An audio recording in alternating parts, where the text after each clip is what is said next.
বিশাল বড় প্যান্ডেল, 3 ভাগের 2 ভাগে খালি, 1 ভাগ আছে। এই 1 ভাগের মধ্যে 3 ভাগের 2 ভাগ খায় দিয়ে ঘুমায় আছে। তো গিয়া যখন আমি মাইক পেলাম, মাইকটা নিয়ে প্রথমে বললাম, জাহান্নামে কে কে যেতে চান হাত উঠান। কয়েকটা শুয়ে শুয়ে হাত উঠাইছে, শুয়ে শুয়ে হাত উঠাইছে। আমি জিজ্ঞাসা করলাম যে দেখুন, আপনারা জান্নাত কোনটা জাহান্নাম কোনটা এটার পার্থক্যই করতে পারতেছেন না, আপনি কি ওয়াজ করবো, আপনারা কি শুনবেন? ওইরকম পর্যায়ে তো এখন আমাদের হয় নাই, কি বলেন? সকলেই সজাগ আছেন তো? ধৈর্য সহকারে শেষ পর্যন্ত বসবেন, চলে যাবেন না তো? এটা আবার নির্বাচনী ওয়াদা বললেন না, নির্বাচনী ওয়াদা। সলিমউদ্দিন ভোট চাইবা, কি বলেন নেতা, আপনার সাথে রাখি, ভোটটা তো আপনাকে দিব। কিছুক্ষণ পরে আবার আরেক নেতা আসছে, কি কোন ভোট আপনাকে দিব মানে আমার 14 গোষ্ঠী সহ আপনাকে ভোট দিবে। আরেকজন আসে, আরে ভাই কি বলেন, আপনার জন্য ভোট আমি আগে থেকে টার্গেট নিয়ে আসছি, সর্বপ্রথম গিয়েই আপনার চোখ বন্ধ করে আপনার সিল মাইয়া দিব। ভোট হইল একটা, দিতে কয়জন রে? কথা কন, ওয়াদা কি ঠিক আছে? মাইক ঠিক করেন না কেন? শেষ পর্যন্ত থাকবেন তো ইনশাআল্লাহ? লম্বা চওড়া কোন আলোচনা করবো না, সংক্ষিপ্ত পরিসরে আপনাদের সামনে কয়েকটা তুলে ধরার চেষ্টা করব। শুভ সংবাদ গ্রহণ করেন আপনারা, কোরআনের মাহফিলে আসতে পেরে খুশি হতে পেরেছেন। যারা কোরআনের মাহফিলে এসে খুশি হয়, আমার আল্লাহ তাদের জন্য সন্তুষ্ট। চিৎকার করে বলে সুবহানাল্লাহ। আমার আল্লাহ যাদের জন্য সন্তুষ্ট, তাদের দুনিয়াতে কোনো টেনশন আছে? কবরেতে আছে, আসরেতে আছে, তার ঠিকানা হবে জান্নাত। জুড়ে বলে সুবহানাল্লাহ। ইন্নাল হামদুলিল্লাহ الحمد لأهله والصلاة لأهلها ونشهد أن لا إله إلا الله وحده لا شريك له لا جد له ولا ند له ولا مثل له ولا مثيل له ولا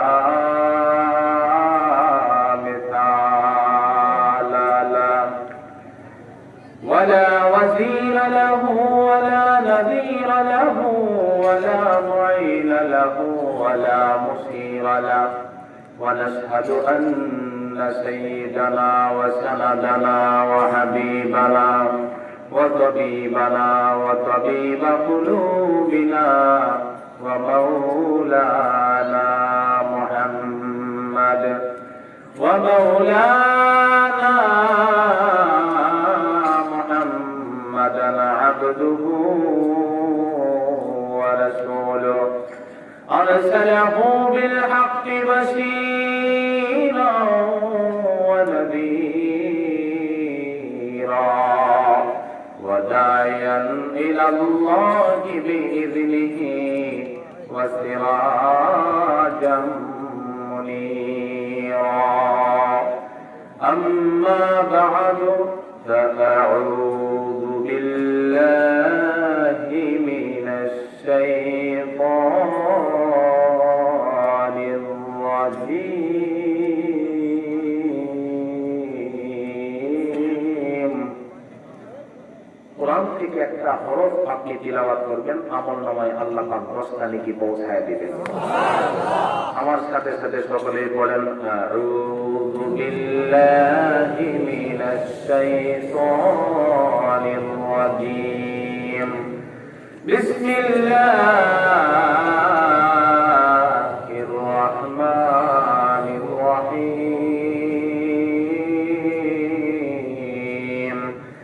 ইয়া আইয়ুহাল্লাযীনা আমানু দুখুলু ফিস-সিলমি কাফা ولا تتبعوا خطوات الشيطان إنه لكم عدو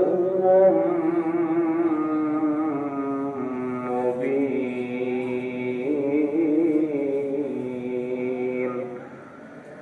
صدق الله المولانا العظيم وصدق رسوله النبي الكريم ونحن على ذلك لمن الشاهدين والشاكرين والحمد لله رب العالمين. درپیش نظر گنبد خط راہ حرم ہے، درپیش نظر گنبد خط راہ حرم ہے، پھر شکر خدا سامنے محراب نبی ہے، پھر شکر خدا سامنے محراب نبی ہے. محراب نبی ہے کہ کوئی کوہ تجلا، دل شوق سے لبریز ہے اور آنکھ بھی نم ہے، دل شوق سے لبریز ہے اور آنکھ بھی نم ہے. رگ رگ میں محبت ہو رسول عربی کی، رگ رگ میں محبت ہو رسول عربی کی، جنت کی خزاں ان کی یہی بیع سلم ہے، جنت کی خزاں ان کی یہی بیع سلم ہے. আপনাদের কষ্ট হচ্ছে? একটু মহব্বতের সাথে রাসূলের শানে পড়েন. বালাগাল উলা বিকামালিহি كشف الدجى بجماله حسنت جميع خصاله صلوا عليه وآله. যত সুর আছে এই জীবনে,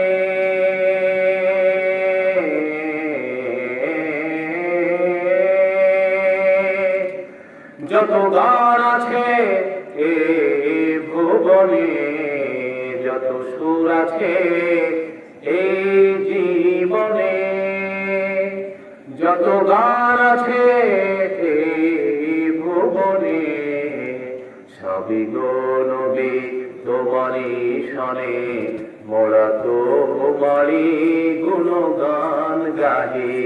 বালাগাল উলা বিকামালিহি كشف الدجى بجماله حسنت جميع خصاله صلوا عليه وآله.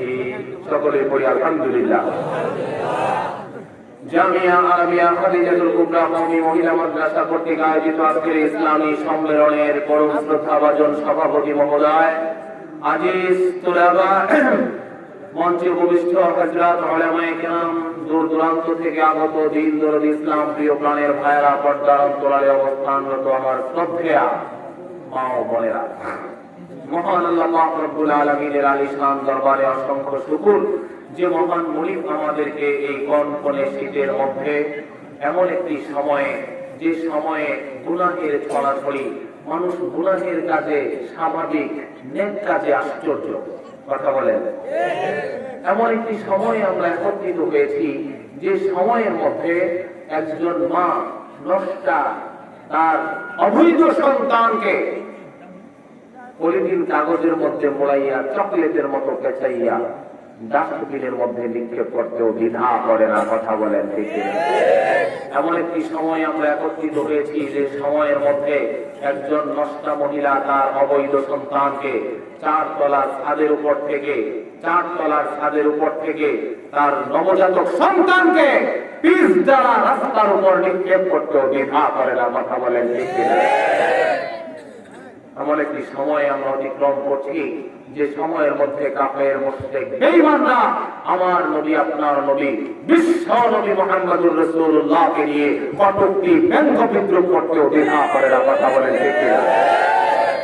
যে মহান মুনিব এমন ফিতনা ফাসাদের জামানায় সকল প্রকার ফিতনা থেকে হেফাজত করে আমাকে আপনাকে কোরআনের প্যান্ডেলে বসার সুযোগ করে দিলেন, সেই মহান মুনিবের আলিশান দরবারে সকলে শ্রদ্ধা জড়িত কণ্ঠে উঁচু আওয়াজে কালিমাতুশ শুকর আদায় করছি, সকলেই পড়ছি আলহামদুলিল্লাহ।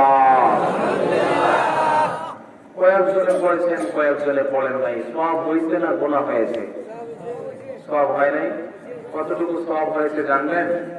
আশরাফ আলী থানভী বলেন, আলহামদুলিল্লাহ একবার পাঠ করলে বান্দার আমলনামায় কত সওয়াব এটা যদি কোনো বান্দা দেখতে পেত তাহলে আনন্দে আত্মহারা হয়ে হারিষ্ট করে মারা যেত। আল্লাহু আকবার বলেন।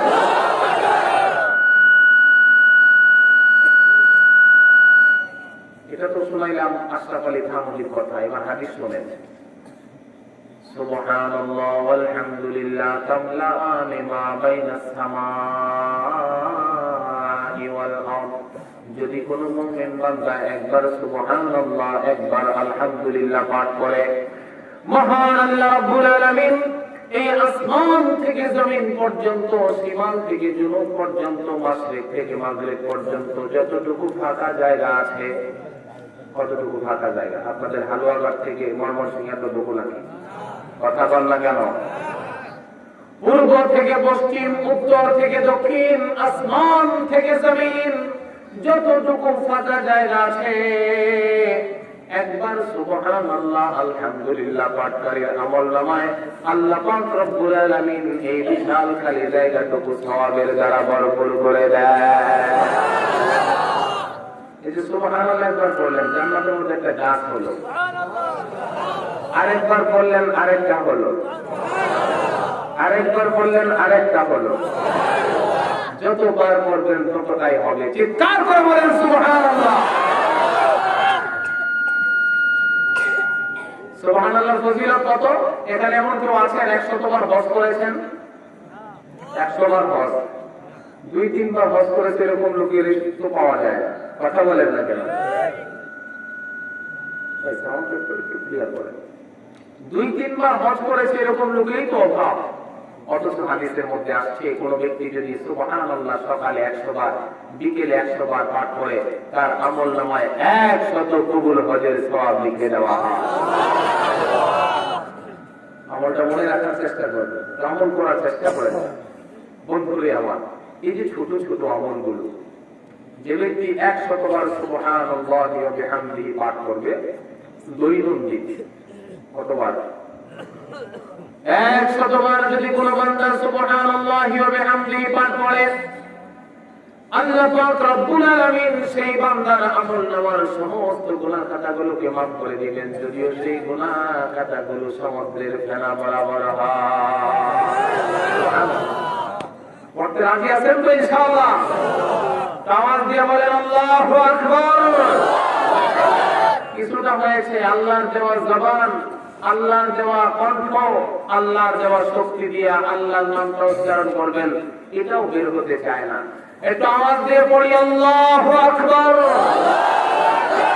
আলহামদুলিল্লাহ। এই না হলো মজবার একটা ভাব হয়েছে আপনাদের মধ্যে, একটা আবেগ শুরু হয়ে গেছে। বোঝা যাচ্ছে যে না, এখনো পর্যন্ত সেই হালুয়াঘাটের, মুন্সিরহাটের লোকেরা আল্লাহ প্রেমিক, আল্লাহ রাসূল প্রেমিক, এখনো তাদের এই জমিন থেকে আল্লাহ বলনেওয়ালাকে বিদায় করা যাবে না, ইসলামকে দুনিয়া থেকে বিদায় করা যাবে না, কোরআন থেকে উৎখাত করা যাবে না। বিশ্ব নবীকে নিয়ে যদি কোনো কেউ বাজে মন্তব্য করতে যায়, 100 বার চিন্তা করবে, খবরদার, এখনো পর্যন্ত মর্তে মুমিনরা জীবিত আছে। যদি আমরা তাদের সামনে পড়ে যায়, একটা কুরানদারকে এই পৃথিবীতে আস্ত ছাড়া হবে না, হবে না, হবে না।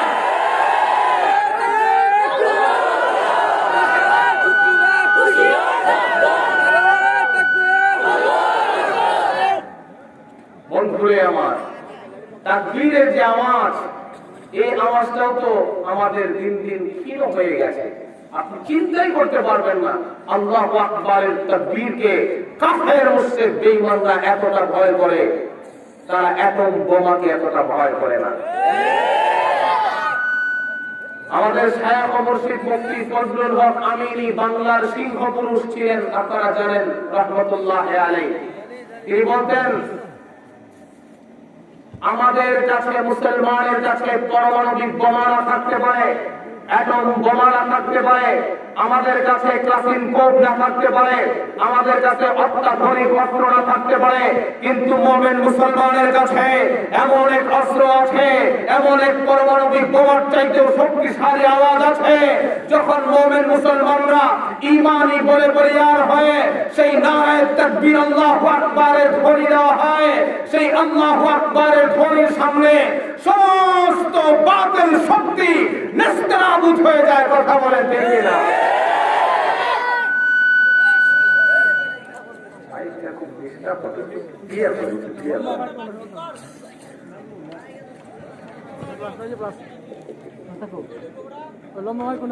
বন্ধুরা আমার খুব ভালো করে মন দিয়ে বুঝবেন কথাগুলো। আজকে চতুর্দিকে কাফের মুশরিক বেঈমানের দলেরা তারা ভাবতেছে মুসলমান ঘুমিয়ে গেছে, মুসলমানদের পাওয়ার লেস হয়ে গেছে, মুসলমান মনে রাখতে হবে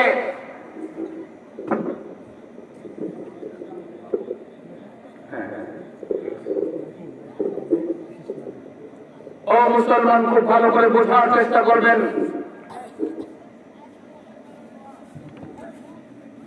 আল্লাহু আকবারের ধ্বনির পাওয়ার কত আমি বুঝাইতে চাচ্ছিলাম। এটার পাওয়ার এত বিশাল, এত শক্তিশালী, এত দৃঢ়। এই আল্লাহু আকবারের ধ্বনি কাফেরদের যখনই কানে পৌঁছে যায় তাদের শরীরের মধ্যে অ্যালার্জির চুলকানি শুরু হয়ে যায়। কথা বলে না? মুসলমানদের কাছে অন্য কোন শক্তির প্রয়োজন নাই। এই একটা মাত্র শক্তি দিয়ে, আল্লাহু আকবারের ধ্বনি দিয়ে। সরাসরি হাদিসের মধ্যে আসছে কুস্তুনতুনিয়া নামক একটি দেশ আছে, কিয়ামতের পূর্বে যখন সেই দেশটাকে বিজয় করার জন্য মুমিন মুসলমানরা রওনা হবে, তাদের কাছে কোনো পারমাণবিক বোমা থাকবে না, অ্যাটম বোমা থাকবে না, অস্ত্র থাকবে না। তাদের কাছে একটাই শক্তি, সেটা হলো আল্লাহু আকবার। মুমিন মুসলমানরা যখন সেই কুস্তুনতুনিয়ায় চলে যাবে, কাফের মুশরিক বেঈমানরা সেই মুমিন মুসলমানদের সামনে যখন চলে আসবে, মুমিন মুসলমানদের কাছে কোনো অস্ত্র নাই, নিরস্ত্র, তাদের কাছে কোনো বন্দুক নাই, গোলা বারুদ নাই। কাফের মুশরিক বেঈমানদের দালান কোঠাগুলো দেখে তারা নারায়ে তাকবীর আল্লাহু আকবারের ধ্বনি দিবেন। এই আল্লাহু আকবারের ধ্বনির কারণে কাফের মুশরিক বেঈমানদের সেই রাজপ্রাসাদগুলো ভেঙে খান হয়ে মাটির সাথে মিশে যাবে। বেঈমান কাফেরের দলেরা লেজ গুটিয়ে পিছনের দিকে পলায়ন শুরু করে দিবে। চিৎকার করে বলুন আল্লাহু আকবার। আরে আওয়াজ দিয়ে পড়ি আল্লাহু আকবার। তাহলে এই তেজ ইমানি শক্তি আল্লাহু আকবারের ধ্বনি বুকে লালন করতে রাজি আছেন তো ইনশাআল্লাহ? সকলেই রাজি আছেন তো ইনশাআল্লাহ? আমার প্রাণের ভাইরা, কথাগুলো দিল দিয়ে বোঝার চেষ্টা করবেন। কিছুদিন আগে ফ্রান্সের ম্যাক্রো নামক মাইক্রো, এই মাইক্রো আমার নবীকে নিয়ে, আপনার নবীকে নিয়ে, বিশ্ব নবীকে নিয়ে বাজে ব্যঙ্গচিত্র দেখিয়ে পুলিশ প্রোটেকশনের মাধ্যমে সেখানে আমার নবীকে নিয়ে ব্যঙ্গ করা হয়েছে। বলেন নাউযুবিল্লাহ। আওয়াজটা সন্তুষ্টজনক হলো না, বলেন নাউযুবিল্লাহ। কোন নবীকে নিয়ে তুমি ব্যঙ্গ করলে? যে নবী এই দুনিয়াতে থাকা অবস্থায় উম্মতকে জাহান্নামে বা জাহান্নাম থেকে বাঁচানোর জন্য নিজের মাতৃভূমি মক্কাকে ছাড়তে হয়েছিল। কোন নবীকে নিয়ে তুমি ব্যঙ্গ করো? যে নবী, বিশ্ব নবী মুহাম্মদুর রাসূলুল্লাহ এই উম্মতকে জাহান্নামের আগুন থেকে বাঁচানোর জন্য তয়েফে রক্তাক্ত হলো। কোন নবীকে নিয়ে তুমি ব্যঙ্গ করো? যে নবী মুহাম্মদুর রাসূলুল্লাহ সাল্লাল্লাহু আলাইহি ওয়াসাল্লাম উহুদের ময়দানে দাগ শহীদ করে দিল। কোন নবীকে নিয়ে তুমি বাজে ব্যঙ্গ করো? যে নবী মুহাম্মদুর রাসূলুল্লাহ সাল্লাল্লাহু আলাইহি ওয়াসাল্লাম এই দুনিয়াতে উম্মতকে ভুলে নাই, রোজায় শুয়ে শুয়ে ভুলে নাই, আসরের ময়দানে উঠবে তখন উম্মতকে ভুলবে না, পুলসিরাতে যাবে সেখানে উম্মতের চিন্তায়, হাউজে কাউসারে যাবে উম্মতের চিন্তায়, মিজানের পাল্লার কাছে যাবে সেখানে উম্মতের চিন্তায়। এমন বিশ্ব মানবতার মুক্তির দিশারি নবীকে নিয়ে যদি ভবিষ্যতে কোনো কুলাঙ্গার, কোন দুশমনানে রাসূল আমার নবী, আপনার নবীকে নিয়ে বাজে মন্তব্য করে, বাজে ব্যঙ্গ করে, কটূক্তি করে, গালিগালাজ করে, তার প্রতিবাদ জানানোর জন্য প্রয়োজনে জান দিয়ে, মাল দিয়ে, বুকের তাজা রক্ত রাজপথে ঢেলে দিয়ে প্রতিবাদ জানানোর জন্য কারা কারা প্রস্তুত আছে? আমি দেখতে চাই।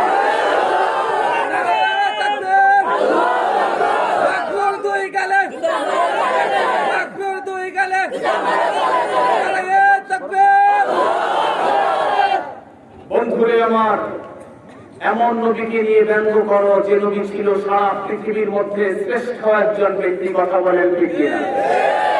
আমার নবীর মতো আরো কোন নবী হবে? আমার নবীর মতো অন্য কোন নবী ছিল? বন্ধুরে আমার, কিয়ামত পর্যন্ত আরো কোন নবী আসবে? যদি কেউ দাবি করে মিথ্যাবাদী, আওয়াজ দিয়ে বলেন, যদি কেউ দাবি করে, আওয়াজ দিয়ে যদি কেউ দাবি করে মির্জা গোলাম আহমদ কাদিয়ানী মিথ্যাবাদী। এই মির্জা গোলাম আহমদ কাদিয়ানী ভারতের গুরুদাসপুরের চেরাগ বিবির ঘরের যার জন্ম, মির্জা গোলাম আহমদ কাদিয়ানী। এই মির্জা গোলাম আহমদ কাদিয়ানী প্রথমে দাবি করলো আমি জয়েন্ট নবী, এরপরে দাবি করলো আমি হলাম গিয়া সাধারণ নবী, এরপরে দাবি করে আমি ঈসা মসিহ, এরপরে বলে আমি শেষ নবী। বলে নাউজুবিল্লাহ। আরেকটা আওয়াজ দিয়ে বলেন নাউজুবিল্লাহ। এখন এই কাদিয়ানী মির্জা গোলাম আহমদ কাদিয়ানী কি শেষ নবী মানা যাবে? কথা বলেন, মানা যাবে? তার মৃত্যুটা কোথায় হয়েছিল জানেন আপনারা? টয়লেটের মধ্যে। তো খুব সতর্ক লোক দেখা যায় গো এই এলাকাবাসী আলহামদুলিল্লাহ ওয়াজ বুঝে। আশা করা যায় যে আপনাদের সামনে ওয়াজ করে মজা পাওয়া যাবে। কোথায় মারা গেছে? টয়লেটের মধ্যে মারা গেছে। কেমন নবীর নবী টয়লেটে বইরা মরে? চিন্তা করে দেখছেন কেমন নবীর নবী টয়লেটের কমোড ভেঙে একেবারে সেফটি ট্যাঙ্কিতে পড়ে ময়লাগুলো খাইতে খাইতে দুনিয়া থেকে কাইতে গেছে। এ বলে আমার নবী। বলে নাউজুবিল্লাহ। কোন বেঈমানের বাচ্চা যদি কোন মির্জা গোলাম আহমদ কাদিয়ানীর সেই দলে কাদিয়ানীদের পক্ষে কথা বলে আর আমাদেরকে ইনভাইট করতে চায়, তার গায়ে জুতা মারার জন্য কারাগার প্রস্তুত আছে আমি দেখতে চাই।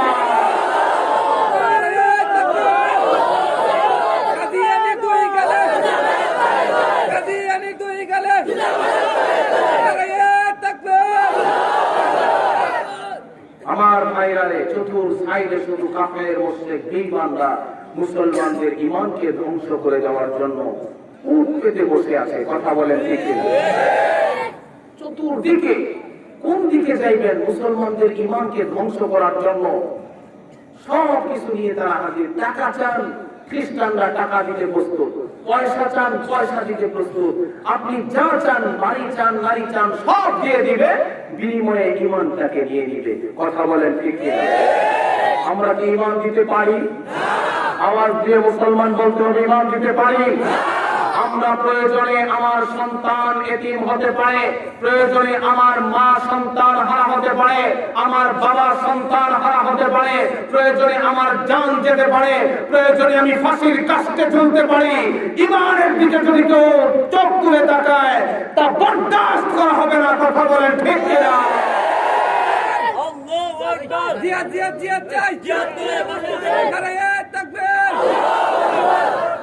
নারায়ে তাকবীরের সিস্টেমটা আমার পছন্দ হয় না। নারায়ে তাকবীর এভাবে দিতে হবে। হযরতে ওমর ফারুক রাদিয়াল্লাহু তাআলা নারায়ে তাকবীর কিভাবে দিতেন? হাতটাকে মুষ্টিবদ্ধ করতেন। কি করতেন? এই উমর কোন উমর? আল্লাহু আকবার। যেই রাস্তা দিয়ে যায় শয়তান তার ধারে কাছেও থাকে না। আল্লাহু আকবার বলেন। কেন?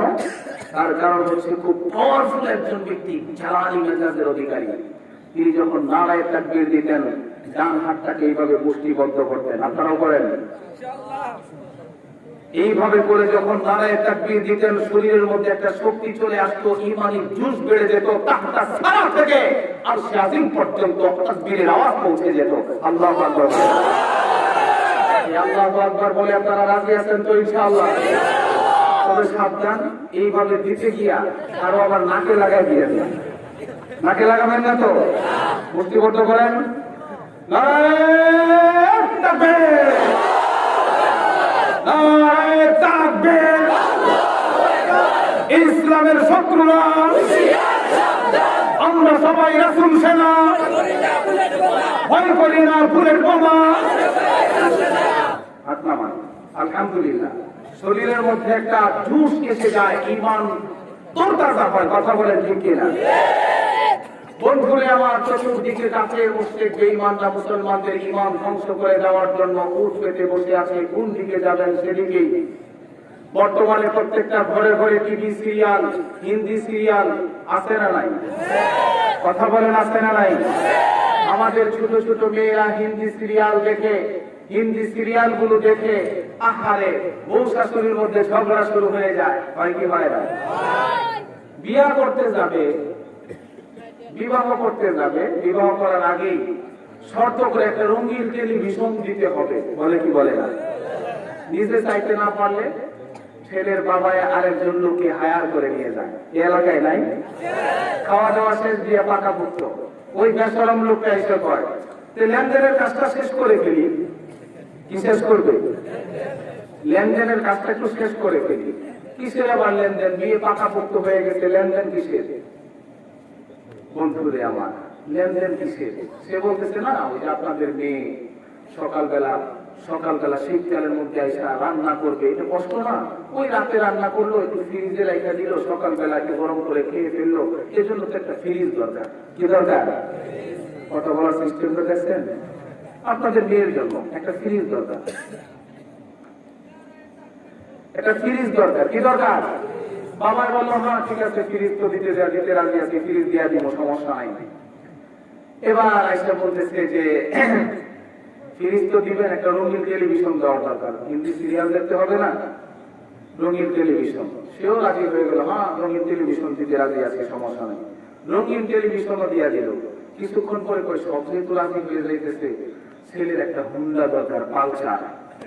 বাড়ির সামনে আইসা পিক আপ টানবো আর বলবো যে না জামাই তো চলে আসছে, আলহামদুলিল্লাহ জামাই তো চলে আসছে, একটা আলাদা একটা বাপ আছে না, তো ঠিক আছে। বললো ঠিক আছে, আমার বড় ছেলে বলছে আমাদের ছোট মেয়ে এটা একটা হুন্ডাও দিয়ে দিয়ে। কিছুক্ষণ পরে ছেলের বাবা কয় হ্যাঁ হ্যাঁ রে, হুন্ডা কে লেগে চাইলাম, আমি একটা 5,000 গাড়ি কে লেগে চাইলাম না। চিন্তা করে দেখছেন? মুসলমান যৌতুকের নামে এগুলো চালা ভিক্ষা করার চাইতে নিকৃষ্ট। কথা বলেন ঠিক কিনা? মুসলমান নিজের সন্তানকে বড় বানিয়েছে, 4টা ছেলে, হিসাব করে প্রতিটা ছেলের প্রতি যদি 2 লাখ করেও আসে, 2-4 জীবনে 8 লাখ টাকার মালিক আমি। এরকম কিছু গার্জিয়ান বাবা আছে না নাই? কথা বলেন না কেন? আছে না নাই? এ জাতীয় মুসলমান এই এলাকায় নাই? আছে। কপাল খারাপ, এর ঘরে এমন একটা সন্তান, এমন একটা মেয়ে সন্তান জন্ম আল্লাহ পাক শেষে দিয়ে দেয়, দেখা যায় একটা পা ল্যাংড়া। তুমি এই 4 সন্তান 4 ছেলে দিয়ে 8 লাখ নিয়ে আসবা, তোমার এক মেয়ে 10 লাখ দিয়ে যাবে। কথা বলেন ঠিক কিনা? আর একটু আওয়াজ দিয়ে বলেন না ঠিক কিনা? এজন্য বন্ধুরে আমার, যৌতুকের এই হারাম টাকার উপর লাঠি মারতে রাজি আছেন তো সকলে ইনশাআল্লাহ? সুদ ঘুষের উপর লাঠি মারতে রাজি আছেন তো ইনশাআল্লাহ?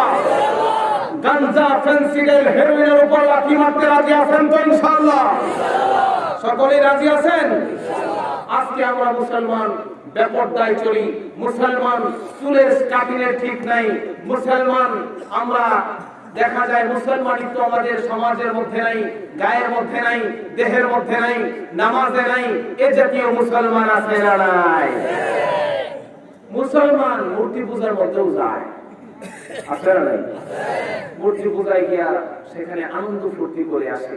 আরে নাদান, তুই যে মূর্তি পূজার মধ্যে গেলি, আজও পর্যন্ত কোন হিন্দু কি তোদের ওয়াজ মাহফিলে আসছে? আজও পর্যন্ত কোন হিন্দু এই সকল ঈদগাহ ময়দানের মধ্যে আসে?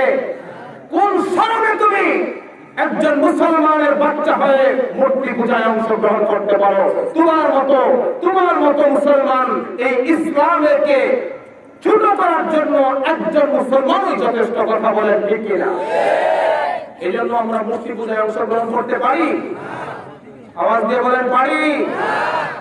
আল্লাহু আকবার। যে সকল মুসলমানরা এই সকল কাজে জড়িত, কেউ মুসলমান সুদ খায়, ঘুষ খায়, হারাম টাকা খায়, যৌতুকের টাকা খায়, এইভাবে খাইতে খাইতে ইসলামের ধার ধারে না, 5 ওয়াক্ত নামাজের ধার ধারে না, বিবি বাচ্চাকে পর্দায় রাখে না, এই জাতীয় মুসলমান আছে না নাই? তাদেরকে টার্গেট করে আল্লাহ পাক রব্বুল আলামিন সূরা বাকারার 208 নম্বর আয়াতে কারিমায় বলতেছেন, ইয়া আইয়ুহাল্লাযীনা আমানু দুখুলু ফিস-সিলমি কাফা ওয়া লা তাত্তাবি'উ খুতুওয়াতিশ শাইতান ইন্নাহু লাকুম আদুউম মুবিন। ইয়া আইয়ুহাল্লাযীনা আমানু, হে ঈমানদারগণ, উদখুলু ফিস-সিলমি কাফা, তোমরা ইসলামের মধ্যে পরিপূর্ণভাবে প্রবেশ করো। ইসলামের মধ্যে পরিপূর্ণভাবে প্রবেশ করো। ইসলামের কিছু মানবে কিছু মানবে না, এটা হবে না। পরিপূর্ণভাবে ইসলামের মধ্যে প্রবেশ করতে হবে। রাজি আছেন সবাই ইনশাআল্লাহ?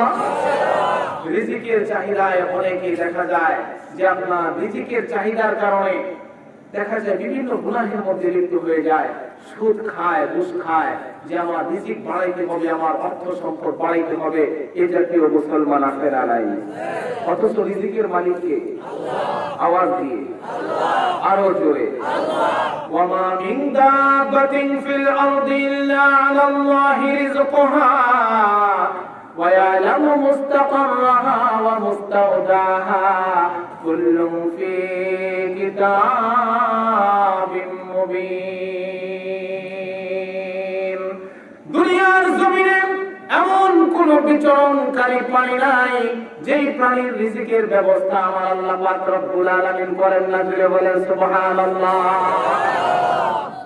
दो चीज आदमी रात सद जोर जोर, दो चीज आदमी रात सद जोर जोर, एक आबेदाना दिगर खा के गोर, एक आबेदाना दिगर खा के गोर।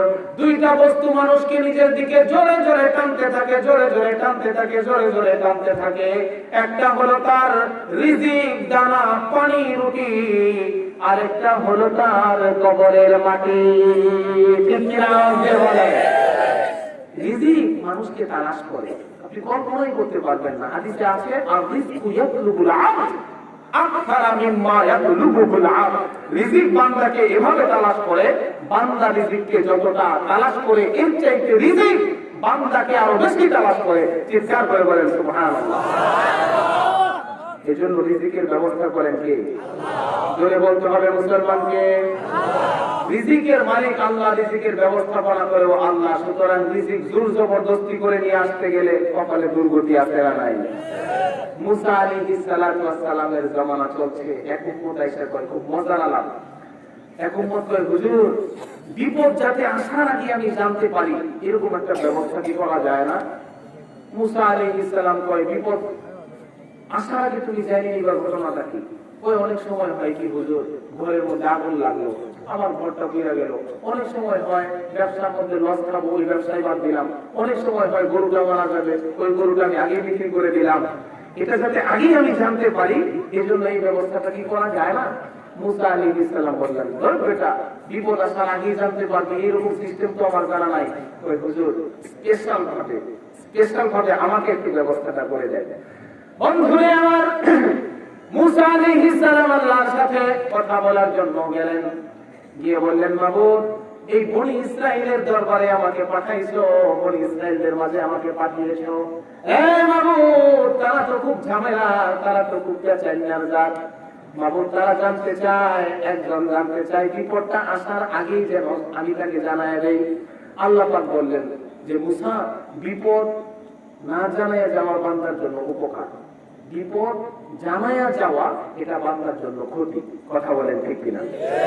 মুসা আলাইহিস সালাম বললেন, না আল্লাহ, আমাকে বলতেই হবে, তাছাড়া সে আমাকে ছাড়বে না।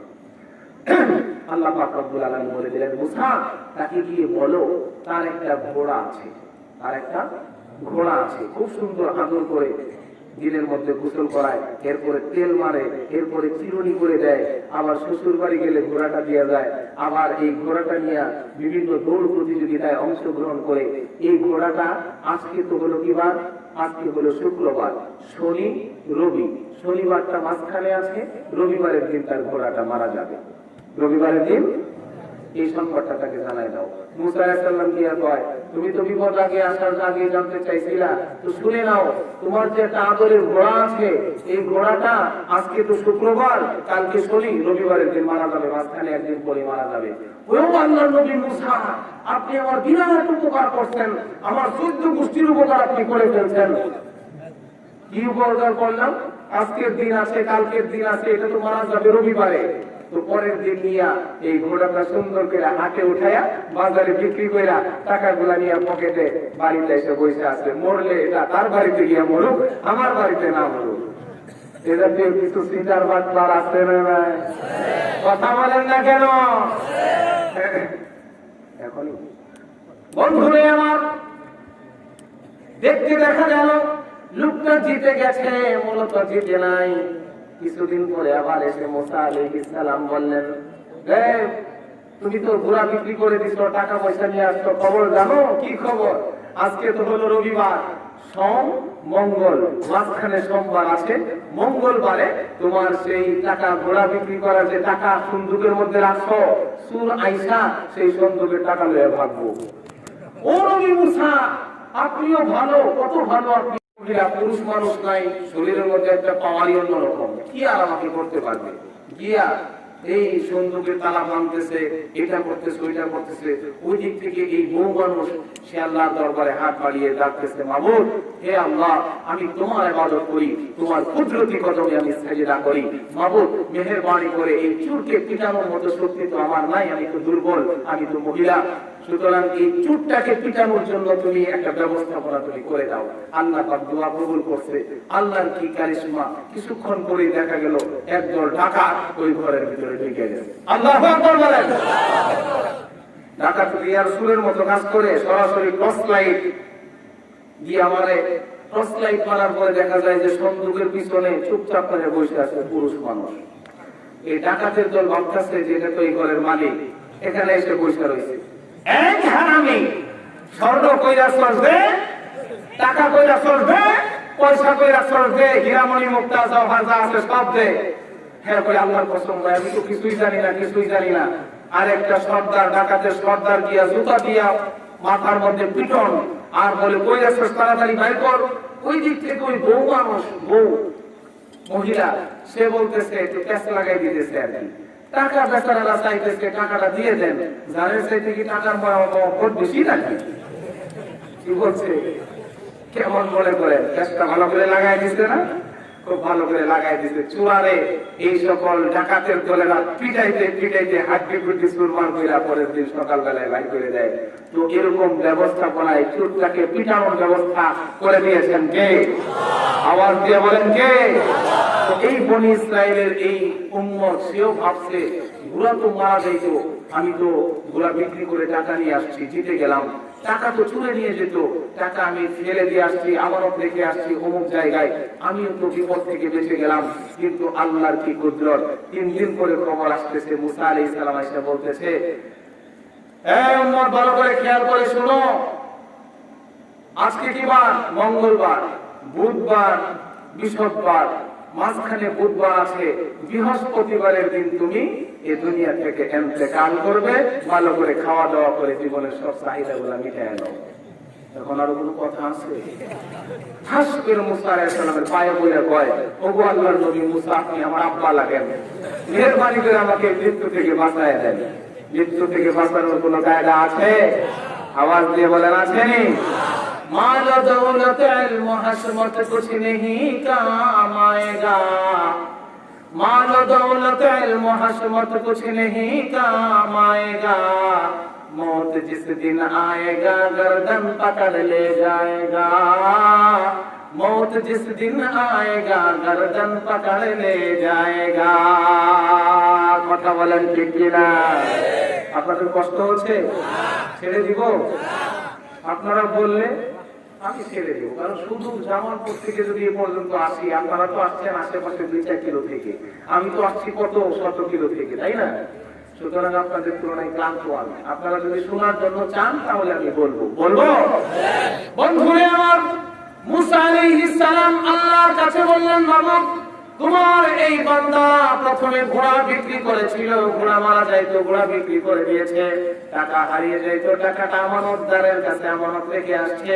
বাবু, তৃতীয় যে ঘোষণা তুমি দিয়েছো যে 3 দিন পরে মারা যাবে, এখন তোমার এই বান্দা মৃত্যু থেকে বাঁচতে চায়, একটু বাঁচার ব্যবস্থা করে দাও। আল্লাহ পাক রব্বুল আলামিন ডাক দিয়ে বললেন, মুসা, আমার বিপদগুলো বান্দার উপর 2 পদ্ধতিতে আসে। এক পদ্ধতি হলো বান্দার জানের উপর আমি বিপদ, মালের উপর আমি বিপদ আপদ দিয়ে দেই, মালের উপর বিপদ দিয়ে দেই। যদি সে সবর করতে পারে তাহলে আমি আল্লাহ পাক রব্বুল আলামিন মালের উপর বিপদ দেওয়ার বদৌলতে তার জানের উপর বিপদ থেকে হেফাজত করে দেই। এই বান্দার উপর প্রথমে আমি মালের উপর বিপদ, ঘোড়া না মরে যাইতো, বিপদ দিলাম, সেটা গ্রহণ করলো না। এরপরে টাকার উপর বিপদ দিলাম, চুরে নিয়ে যাইবো, এটাকেও সে গ্রহণ করলো না। এখন তার জানের উপর আমি বিপদ দিয়ে দিয়েছে, কথা বলেন ঠিক কিনা? তার ধ্বংস দৃষ্টির হয়ে গেছে, সে হালাক হয়ে যাবে, মারা যাবে। এখান থেকে বাঁচার কোনো কায়দা, কথা বলেন, আছে? বন্ধুরে আমার আছে? তাহলে রিজিকের মালিক কে? আরো আওয়াজ দিয়ে বলেন কে?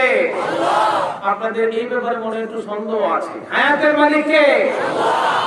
হায়াতের মালিক যদি আল্লাহ না হইয়া, ভালো করে বুঝবেন, আল্লাহ না হইয়া যদি কোনো এমপি মন্ত্রীর কাছে থাকতো, এমপি মন্ত্রী অথবা ডিসিএসপি তাদের কাছে থাকলে মনে করেন যে আল্লাহ পাক বলে দিল, এই হালুয়াঘাট মুন্সিরহাট এলাকার যতগুলো মানুষ আছে, এই 10,000 হায়াত, 10,000 বছরের হায়াত আমি অমুক ডিসি সাহেবের কাছে বা এসপি সাহেবের কাছে আমি দিয়ে দিলাম, যে এই এলাকার মুন্সিরহাট এলাকার যত মানুষ আছে দরখাস্ত লেখা লেখা তার কাছ থেকে মঞ্জুর করাবে। কেউ 100 বছর, 50 বছর, 60 বছর দরখাস্ত লইয়া সকালবেলা গিয়া ডিসিএসপি সাহেবের কাছে জমা দিলেন। জমা দেওয়ার পরে কি হবে? পিয়নে এসে ঘোষণা দেয়, আরে 10,000 বছর, 5,000 বছর ডিসি সাহেবের, 5,000 বছর তার বইয়ের লেগা, 5,000 বছর তার আত্মীয় স্বজনের মধ্যে বন্টন করছে, আর 5,000 বছর তার শালী, শালিকা, শালা তাদের মধ্যে বন্টন হয়ে রাত 12টার পরে কাম কমপ্লিট। কথা বলেন, এরকম হয়তো কি হয়তো না? বন্ধুরা আমার, হায়াত বড় মূল্যবান বস্তু। হায়াত আল্লাহ পাক রব্বুল আলামিন তার নিজের কাছে রেখে দিয়েছেন। মওত আল্লাহ পাক রব্বুল আলামিন তার নিজের কাছে রেখে দিয়েছেন। দুনিয়ার সমস্ত মানুষ যদি এক জায়গায় একত্রিত হয় আপনাকে পৃথিবী থেকে উৎখাত করতে চায়, সমস্ত মানুষ একত্রিত হয়েও আপনাকে নির্ধারিত টাইমের 1 সেকেন্ড আগেও মারার ক্ষমতা রাখে না। কথা বলেন না কেন, ঠিক কিনা? দুনিয়ার সমস্ত মানুষগুলো যদি এক জায়গায় একত্রিত হয়ে, যার মৃত্যুর সময় ঘনিয়ে আসছে, যার মৃত্যুর সময় ঘনিয়ে এসেছে, দুনিয়ার সমস্ত লাইফ সাপোর্ট গুলো একত্রিত করেও কোন ব্যক্তিকে 1 সেকেন্ড ধরে রাখা সম্ভব হবে? কথা বলেন, হবে? এজন্য হায়াতের মালিক কে? মওতের মালিক কে? রিজিকের মালিক কে? সুস্থতার মালিক কে? বিশ্বাস হয়? আল্লাহু আকবার। এটাই তো হলো ঈমান, এটাই হলো কি? ঈমান। ছোট্ট একটা উদাহরণ দিই আপনাদের। রিজিকের মালিক যে আল্লাহ। বাগদাদে বাদশা হারুনুর রশিদ রাস্তা দিয়ে যায়, 2 জন ভিক্ষুক রাস্তার 2 সাইডে বসে আছে। বাদশা হারুনুর রশিদ এরে দেয় 2 দিরহাম, তারে দেয় 2 দিরহাম। 2 দিরহাম আর কি স্বর্ণ রূপমুদ্র। এটা দিয়া এক ফকিরে চিন্তা করলো, এই 2 দিরহাম করে আর কত নিব, যাই বাদশার দরবারে যাই, যাই স্পেশাল ভাবে কিছু চাই, কিছু মোটা অঙ্কের কালেকশন করে নিয়ে আসে। তো এই ফকিরে গিয়া দেখলো বাদশা হারুনুর রশিদ বাগদাদের রাজপ্রাসাদে, সেখান থেকে মসজিদের মধ্যে নাইমা আল্লাহর দরবারে দোয়া করতেছে, মাবুদ আমার এই রাজ্যটাকে চালানোর ব্যবস্থা করে দাও, রাজ্যের প্রজাদের মধ্যে শান্তি দাও, এইভাবে বিভিন্ন কিছু চাচ্ছে। তো এই ফকিরে বলতেছে, হায় হায় রে, এটা আমি কোন ফকিরের কাছে আসছি? এই বাদশা দেখা যায় আমার একটু বড় ফকির, আমি যদি হাত ফকির হই 1 হাত দিয়ে চাই ভিক্ষা করি, আর হ্যাঁ দেখি 2 হাত দিয়ে ভিক্ষা করে, এ তো ডাবল ফকির। আমি যদি সিঙ্গেল ফকির হই, হে কি ডাবল ফকির, তো হের কাছে আমি কেলে গেছে চাইতাম। সে যার কাছে চাইতেছে আমি তার কাছে ছাবো। চিৎকার করে বলেন আল্লাহু আকবার। আলহামদু লিমান কাদ্দারা খায়রান ওয়া খাবালা ওয়া শুকরু লিমান সাওয়ারা হুসনান ওয়া জামালা। لا جد ولا ند ولا حد لمولى الآن كما كان ولم يلق زوالا لا قبل ولا بعد ولا وقت زمانا لا حاجب ولا مانع لله تعالى لا تشرك بالله ولا رب سواه لا والد ولا ولد ولا أم لا خالا الله أكبر বন্ধুরে আমার এই ফকির এই অবস্থাটা দেখে তৎক্ষণাৎ সেখান থেকে ফিরে আসলো চিন্তা করে এই বাদশা যার কাছে যায় আমিও তার কাছে যাব অর্থাৎ আল্লাহর কাছে যাব চিৎকার করে বলেন সুবহানাল্লাহ মুসলমান ভাইরা রে আমার এই ফকির সেখান থেকে ফিরে এসে দুই ফকির রাস্তার কিনারায় বসে বসে ভিক্ষা করত এখন এক ফকির আগের জায়গায় রাস্তার কিনারায় ভিক্ষা করে আর এই ফকির যেটা রাস্তার সাথে অবস্থাটা দেখে আসলো সে একটু দূরে গিয়া উল্টা পিঠ দিয়ে বসে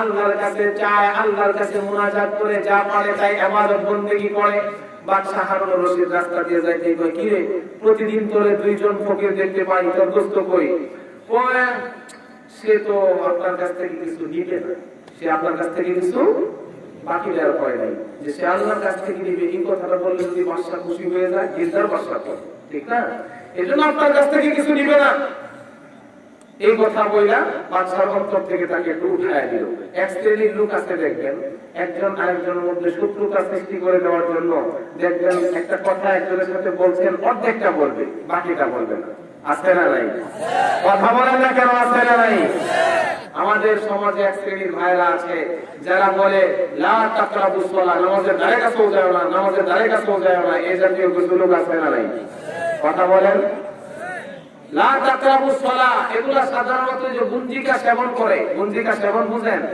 আরে ভাই গাঞ্জা খাওয়া খাস বাংলায় যেটা কি গাঞ্জা খাওয়া বুঝেন হ্যাঁ গাঞ্জা খাওয়া এটাকে গাঞ্জা বলে আমাদের জামালপুরে কামাল বাবার বাজার আছে একটা সেখানে গেলাম গিয়া দেখি ওরে বাবা রে বাবা গাঞ্জা কারে কয় চতুর সাইডে মাজারটাকে ঘিরে সকলে গিয়া সেখানে সেজদা করতেছে একজনের মাথায় হাত বুলাইলাম হাত বুলাই বললাম বাবা মাজারে সেজদা করা তো শিরক সে বলল কি নিজের চরকায় দেন দাও মোল্লা নিজের চরকায় দেন দাও আমার কথাটার কোনো পাত্তাই দিল না আরেকটু সাইডে গেলাম যাই দেখি সেখানে একেবারে ধুমায় গাঞ্জা চলতেছে একেবারে ইট ফাটানোর মতো ধোয়া বাড়িয়ে যাচ্ছে আমার দোস্তরে বললাম দোস্ত তো এখানে তো গাঞ্জা গাঞ্জা চলতেছে এখানে তো থাকা যাবে না আরেকজনে কয় বললাম গাঞ্জা বলবো না কি বলবো গাঞ্জাকে গাঞ্জা বললে কবিরা গুনাহ হয় কি হয়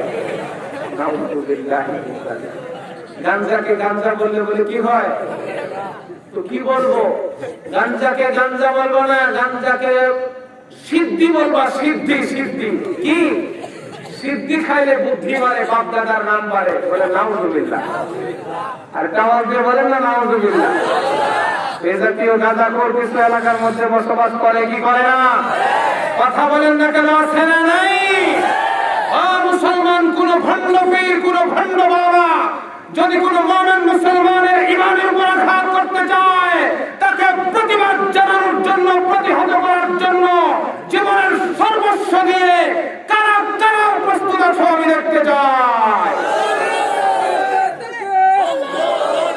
ইসলামের শত্রুরা হুঁশিয়ার সাবধান নারায়ে তাকবীর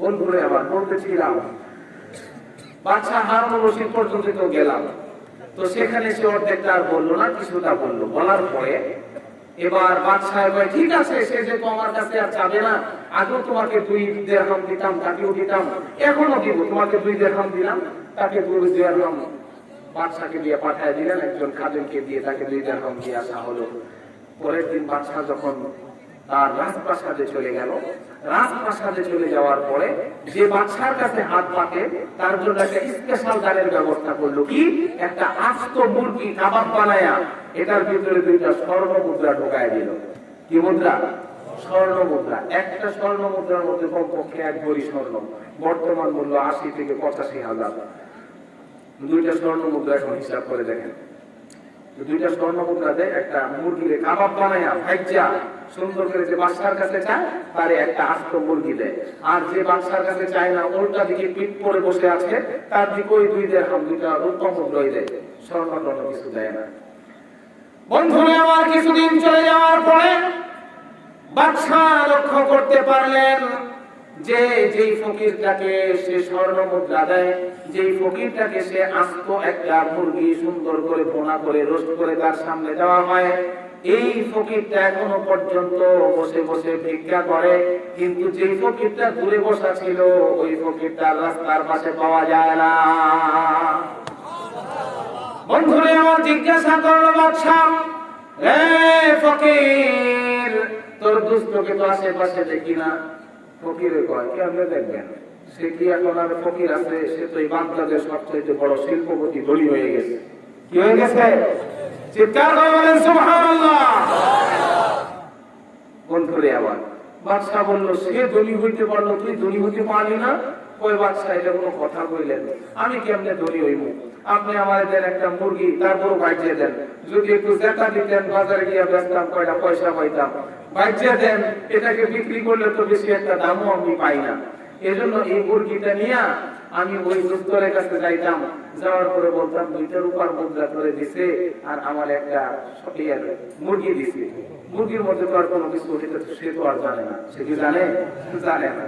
মুরগিটা নিয়া তার ওই দোস্তের কাছে গিয়া বলতো যে, দোস্ত তুই তো আসলে আল্লাহর কাছে ইবাদত বন্দেগী করিস, তোর তো বাজারে যাওয়ার সময় নাই, রান্না বান্নার সময় নাই, সব সময় তো তুই আল্লাহকেই ডাকিস, সুতরাং তোর তো রান্না বান্নার ঝামেলার দরকার নাই, আমার এই মুরগিটা তুই নে, তোর ওই 2টা রূপার মুদ্রা আমারে দে। আল্লাহু আকবার বলেন। দুষ্ট 2টা রূপার মুদ্রা দিয়া মুরগিটাও পাইতো, ভিতরে 2টা স্বর্ণের মুদ্রাও পেয়ে যেত। বলেন সুবহানাল্লাহ। রিজিকের মালিক কে? বন্ধুরে আমার বাদশা চেয়েছিলেন যে তার কাছে চায় তাকে ধনী বানাবে, কিন্তু আমার আল্লাহ পাক রব্বুল আলামিনের চাওয়া হলো যে আল্লাহর কাছে চায় তাকে ধনী বানাবে। জোরে জোরে বলেন সুবহানাল্লাহ। আরেকটা আওয়াজ দিয়ে বলেন না সুবহানাল্লাহ। এজন্য রিজিকের মালিক যে আল্লাহ বিশ্বাস হয়। অনেকে মনে করে হুজুর রিজিকের মালিক আল্লাহ কেমনে বিশ্বাস করি কোন? আমরা সারাদিন সকাল 7টা থেকে রাত 10টা পর্যন্ত অফিসে চাকরি বাকরি করি, নিজের টাকা পয়সা নিজেই কামাই করি, নিজের কামাই করে নিজে খাই, এখানে রিজিক আমার আল্লাহ দিল কোথা থেকে? এ জাতীয় কিছু লোক আছে না নাই? কথা বলেন না কেন? আছে না নাই? বন্ধুরে আমার খোঁজ নিয়ে দেখবেন, একটু বয়স হইতে ডায়াবেটিস, সামনে গরু গোশত, মুরগির গোশত, আপনার খাসির গোশত, আরো কত কিছু খাবার দাবার তার সামনে পেশ করা থাকে। সে গরু গোশতটা যখন সামনে পেশ করা হয়, মা এটা খাওয়া যাবে না, আমার শরীরের মধ্যে অ্যালার্জি আছে। খাসিটাকে দেওয়া হয়, না না সাবধান, এটা ডায়াবেটিস, আমার চাপ মারবে। এরপরে যখন দুধ দেওয়া হয়, না এটার মধ্যে চর্বি। এরপরে যখন একটু রোস্ট দেওয়া হয়, না আমার পেটে গ্যাস হয়। বলে কি বলে না? কথা বলেন না কেন? বলে কি বলে না? বন্ধুরে আমার এরপরে তাকে জিজ্ঞাসা করা হয় যে তাহলে তুমি খাইবাটা কি? কয় আমি খাইবো একটু যাও যাও। কি খাইবো? একটু যাও। এগুলা খাবার আমার পেটের মধ্যে গ্রহণ করা যাবে না। আওয়াজ দিয়ে বলেন আসছে না নাই? সকালে কি খাইবে? একটা বিস্কিট আর একটা লাল চা।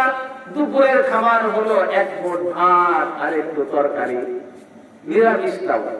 কথা বলেন। রাতে একটা রুটি খায়া কাইতে শুয়ে থাকে। কোটি কোটি টাকার মালিক, কিন্তু খাবার সৌভাগ্য আল্লাহ পাক তাকে দেন নাই। কথা বলেন ঠিক কিনা? কিন্তু আপনাদের পাহাড়িয়া সাপ বিভিন্ন ওয়াজ মাহফিলে যায়, সামনে মুরগির রোস্ট, এরপরে দেখা যায় যে গরু গোশত, এরপরে দেখা যায় যে আপনার খাসির গোশত, এরপরে ইলিশ মাছ, আরো কত জাতের মাছ সামনে পেশ করে দেওয়া হয়। আলহামদুলিল্লাহ যারা বক্তা আছে সামনে যা কিছু পায় সব কিছু আলহামদুলিল্লাহ বলে আর খাইতে থাকে, সব খায়া সাবার করে ফেলায়। কথা বলেন ঠিক কিনা? রিজিকের মালিক কে? অর্থ মালিক হতে পারো, কিন্তু খাওয়ার সৌভাগ্য তোমার হবে না। একজনের অর্থ সম্পদ কিছু নাই, আল্লাহ পাক রব্বুল আলামিন তাকে খাওয়াইতেই থাকবে, খাওয়াইতেই থাকবে। চিৎকার করে বলেন সুবহানাল্লাহ।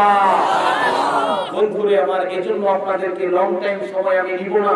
আমি বলার বোঝানোর উদ্দেশ্য হলো আমি যে আয়াতে কারিমাটা তিলাওয়াত করেছি এগুলো এই অপূর্ণাঙ্গ মুসলমানদেরকে টার্গেট করে বলতেছেন, হে মুসলমান মুমিন মুসলমান তুমি তো মুমিন কিন্তু নামাজ তো পড়ো না, খবরদার নামাজ পড়ে পরিপূর্ণ মুসলমান হয়ে যাও। হে মুসলমান তুমি তো মুসলমান, তোমার মুখে তো দাড়ি নাই, দাড়ি রেখে পরিপূর্ণ মুসলমান হয়ে যাও।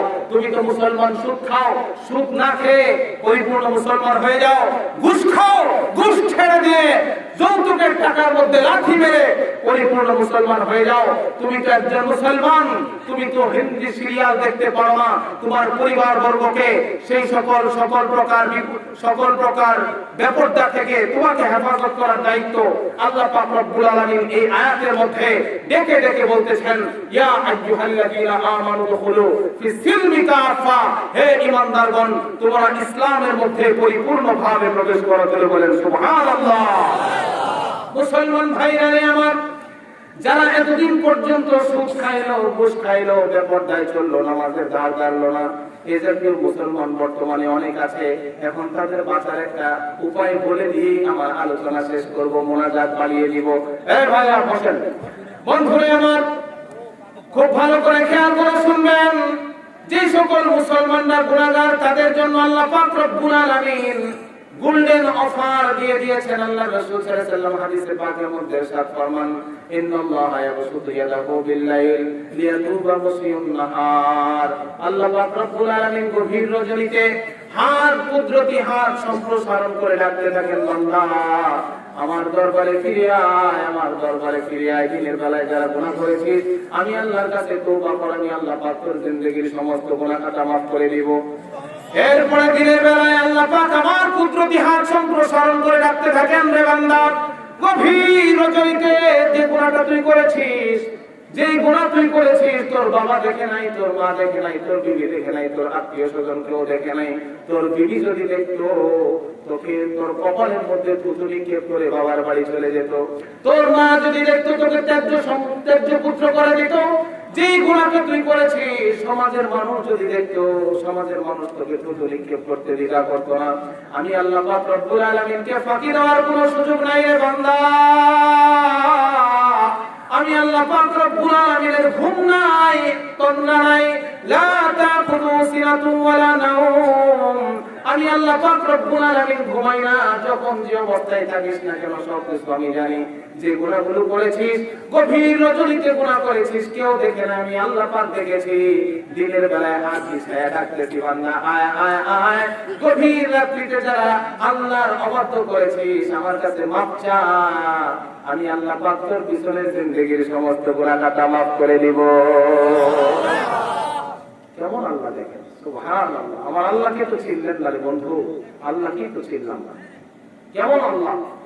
বলে ইসরায়েলের একজন ব্যক্তি 80টা বছর পর্যন্ত সনাম করত। কি করত?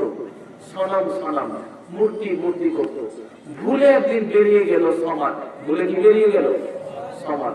সাথে সাথে আওয়াজ আসলো, লাব্বাইকা ইয়া আব্দি, হে আমার বান্দা আমি হাজির। বন্ধুরে আমার, সেই মূর্তি পূজারী মূর্তিগুলাকে ভেঙে সাথে সাথে কালেমা পড়ে সাথে সাথে আল্লাহর প্রতি ঈমান এনেছে। ঈমান আনতে দেরি হয়েছে। পিছনের এই 80 বছরের সমস্ত মূর্তি পূজার গুনাহ খাতা আল্লাহ পাক মুহূর্তের মধ্যে মাফ করে দিয়েছে। বাইতুল্লাহ শরীফে বসে বসে একজন আল্লাহর ওলি ইবাদত করে। এক যুবক আসছে, এসে বলে, হুজুর আমি আপনার সংস্রবে থাকতে চাই। হুজুর বলতেছে, না আমি তো কোনো বুজুর্গ নই, তুমি আমাকে ছাড়া অন্য কারো কাছে চলে যাও। তো সেই যুবক ছেলে এসে বলে, হুজুর না আমি আপনার কাছেই থাকবো, অন্য কারো কাছে যাব না। এক পর্যায়ে দেখা গেল সেই যুবক নাছর বান্দা, তাকে নিয়ে তারা চলে গেল ইহরাম বাঁধার জন্য। হারাম শরীফের বাহিরে ইহরাম বেঁধে যখন ফিরবে, এমন সময় ইহরাম বেঁধে উমরার উদ্দেশ্যে যখন ইহরাম বেঁধে বাইতুল্লাহ শরীফে প্রবেশ করবে, ওই সময় কিন্তু লাব্বাইক বলতে হয়। এই যে আপনাদের হাজী সাহেব বসে আছে, ইহরাম বেঁধে উমরার উদ্দেশ্যে যখন তাওয়াফের মাতাফের মধ্যে ঢুকবে তখন বলতে হয় লাব্বাইক আল্লাহুম্মা লাব্বাইক। এই যুবক এবং সেই বৃদ্ধ দুইজনে আয়েশা যখন লাব্বাইক আল্লাহুম্মা লাব্বাইক লাব্বাইক লা শারীকা লাক লাব্বাইক যখন বলা শুরু করে দিল, সাথে সাথে আসমান থেকে গায়েবী আওয়াজ আসলো, লা লাকা লাব্বাইক লা লাকা লাব্বাইক লা লাকা লাব্বাইক, তোর লাব্বাইক গ্রহণযোগ্য হচ্ছে না রে বান্দা, তোর লাব্বাইক গ্রহণযোগ্য হচ্ছে না। এই আওয়াজটা যুবকটাও শুনে ফেললো যে বুড়ার লাব্বাইক গ্রহণ করা হচ্ছে না। তওয়াফ করলেন, সাই করলেন, হলক করলেন, উমরা শেষ কমপ্লিট। এরপরে যুবক গিয়ে বলতেছে, হুজুর আমি আপনার দরবারে থাকবো না, আমাকে বিদায় দেন, আমি চলে যাব। বৃদ্ধ বলতেছে, তুমি আমার সাথে থাকার জন্য নিয়ত করলে, এখন আবার চলে যাইবা কেন? যুবক ডাক দিয়ে বলতেছে, না হুজুর, যেটা ভেবেছিলাম আপনি তো তা না। আমি ভেবেছিলাম আপনি একজন বড় মাপের আল্লাহর ওলি হবেন, কিন্তু এসে দেখলাম আপনি আল্লাহর কোন বড় মাপের ওলিও না। কেমনে বুঝলাম আমি ওলি না? ওই আমি যখন মাতাফের মধ্যে ঢুকি, আপনি যখন লাব্বাইক বললেন, ওই সময় আসমান থেকে গায়েবী আওয়াজ আসলো, লা লাকা লাব্বাইক লা লাকা লাব্বাইক, তোমার লাব্বাইক গ্রহণ করা হবে না, হচ্ছে না, তোমার লাব্বাইক গ্রহণ করা হচ্ছে না। হুজুর আপনার লাব্বাইক যেহেতু গ্রহণ করা হয় না, সুতরাং বোঝা গেল আপনি বড় মাপের কোন ওলি নন, আপনার দরবার ছেড়ে চলে যায়। এবার আল্লাহর ওলি এই বৃদ্ধ ডাক দিয়ে বলতেছে, যুবক তুমি একদিন শুনলা আমার দরবারটা ছেড়ে দিয়ে অন্য জায়গায় চলে যাইতেছো, কিন্তু এই কথাটা আমি আজ নয়, কাল নয়, একদিন নয়, 2 দিন নয়, বিগত 40টা বছর পর্যন্ত যখন ওই লাব্বাইক বলি, আসমান থেকে গায়েবী আওয়াজ আসে, লা লাকা লাব্বাইক, তোমার লাব্বাইক গ্রহণ করা হচ্ছে না, তোমার লাব্বাইক গ্রহণ করা হচ্ছে না। রে যুবক, তুমি আমার দরবার ছেড়ে অন্য কোন আল্লাহর ওলির দরবারে যেতে পারো, আমার দরবার ছেড়ে অন্য কোন আল্লাহওয়ালা বুজুর্গের দরবারে যেতে পারো, কিন্তু আমি যে আল্লাহর দরবারে আছি, এই দরবার ছেড়ে আমি কোন দরবারে যাব বলো? চোখের পানি ছেড়ে দিয়ে এই বুজুর্গ আল্লাহওয়ালা 2 হাতখানা যখন আল্লাহর দরবারে বাড়িয়ে দিয়ে বললেন, মাবুদ এ পর্যন্ত যখন ওই লাব্বাইক বলতাম শুধু আমি শুনতাম, আমার লাব্বাইক গ্রহণ করা হয় না, আজকে তুমি সেই যুবকটাকেও শোনায় দিলে আমার লাব্বাইক গ্রহণ করা হচ্ছে না। মাবুদ রে, তোমার দরবার থেকে লাফিয়ে দিয়া সরায় দিলে এমন কোন দরবার নাই যে তাই ওই দরবারে গিয়ে আমি যাব। মাবুদ মেহেরবানি করে আমার এই দোয়াখানা গুলোকে কবুল আর মঞ্জুর করে নাও, ইবাদত বندگی গুলোকে কবুল আর মঞ্জুর করে নাও। সাথে সাথে গায়েবী আওয়াজ আসে, কবুল আসতে গেছে ওনার নিচে তার, কবুল আসতে গেছে ওনার নিচে তার, কে জুজমা পানা হে দিগার নিচে তার। এ বৃদ্ধ, যদিও তোর গুনাহ, তোর আমলনামায় যে সওয়াব গুলো আছে ত্রুটিযুক্ত, তোর আমল ইবাদত বندگی গুলো ত্রুটিযুক্ত, এরপরেও যেহেতু আমার দরবার ছাড়া তোর কোনো দরবার নাই, আমার আশ্রয় ছাড়া তোর কোনো আশ্রয়স্থল নাই রে বান্দা, এই জন্য আমি আল্লাহ পাক রব্বুল আলামিন বিগত দিনের সমস্ত ত্রুটিযুক্ত ইবাদত গুলো কবুল করে সবগুলো সবের দ্বারা বদলাইয়া দিলাম। সুবহানাল্লাহ। আমার আল্লাহ কত দয়ালু, কত দয়ালু। চিন্তা করে দেখেছেন আপনি, এই যে জিহ্বাটা দিয়ে কথা বলেন, এই জিহ্বাটা কার দেওয়া বলেন? আরো তো আওয়াজ দিয়ে বলেন না, কার দেওয়া? এই যে চোখ দিয়ে কথা দেখতেছেন, এই চোখটা কার দান? কান দিয়ে শুনতেছেন, কার দান? হাত দিয়ে ধরতেছেন, কার দান? পা দিয়ে চলতেছেন, কার দান? সব কিছুর দান একমাত্র কার? আসমানের মালিককে, জমিনের মালিককে, সমস্ত পৃথিবীর একচ্ছত্র মালিক আমার আল্লাহ। সুতরাং সেই আল্লাহর নাফরমানি করে একজন মানুষ সুস্থ সবল থাকা, একজন মানুষ দৃঢ় পদে চলতেছে, এমন একজন মহান মাওলাকে অনাজি করে, নারাজ করে কিভাবে একজন মানুষ, একজন মুমিন মুসলমান সুস্থ অবস্থায় জিন্দেগি যাপন করতে পারে? তার তো চিন্তায় পেরেশানিতে গ্রেফতার হওয়ার কথা। হায়, আমি এই মালিকের অবাধ্য হয়ে গেছি, যে মালিক আমাকে সৃষ্টি করলেন, যে মালিক আমার সবকিছুর ব্যবস্থাপনা করে দিচ্ছেন, সেই মালিকের আমি অবাধ্য হয়ে গেছি। সদা চিন্তায় বিভোর থাকার কথা না? কথা বলেন না কেন? এই জন্য বন্ধুরা আমার, আজ থেকে আমরা খালেস তওবা করবো। রাজি আছেন সবাই ইনশাআল্লাহ? বিগত যত গুনাহ করেছি সমস্ত গুনাহ আজকে ছেড়ে দিলাম, সামনে এ জাতীয় গুনাহ আমরা করব না এবং আল্লাহ পাক রব্বুল আলামিনের কাছে ক্ষমা প্রার্থনা করব যে আল্লাহ আমাদের তওবাকে তুমি কবুল করো। সকলে রাজি আছেন ইনশাআল্লাহ? আল্লাহ পাক আমাদের প্রত্যেককে কামেল মুমিন মুসলমান হওয়ার তৌফিক দান করুন। সকলে বলি আমিন।